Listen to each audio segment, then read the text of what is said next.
11 gektarlik kartamizda turibmiz. 210 ming, 220 ming xudo xohlasa ko'chatimiz bor. 29-kuni etifon sepdik. Tom ko'kidagi kartamiz 10-15% ochilgandi. Mana 29-ga sepdik, 5 kunda natija mana 50-60% bitib chiqdi xudo xohlasa. Mana bitta tubda 5 ta 6 tadan xudo xohlasa ochildi. 10-15% ochilgan edi.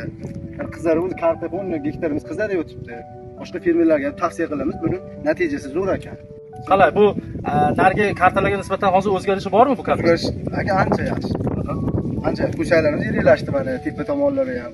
Ko'chalarni qizarib, mana xudo xolasa shu hammasi ochilib, bir terimda xudo xolasa, ya'ni 2 terim qilmasdan tugatib olishga harakat xudo xolasa. Bir terimda tugatib, demak, bu o'z-o'zidan shuni ko'rsatyaptiki, ertaga bug'doy ekish mavsumida bug'doyni ertaroq to'liq ekib olishga ham, demak, o'z hissasini sabab bo'lib qoladi, demak. Demak, biz hurmatli fermerlar, mana o'zingiz eshitib o'tirganingizdek, fermer xo'jaligi tomonidan tavsiya etilyaptiki, etifon preparatini qo'rqmasdan qo'llash. Bu defoliatsiya emas, bu defolant emas. Demak, bu faqatgina g'o'zani qaritishga yordam beradigan holat. Mana hozir ko'rib turganingizdek 60-70% ga yetyapti haqiqatdan.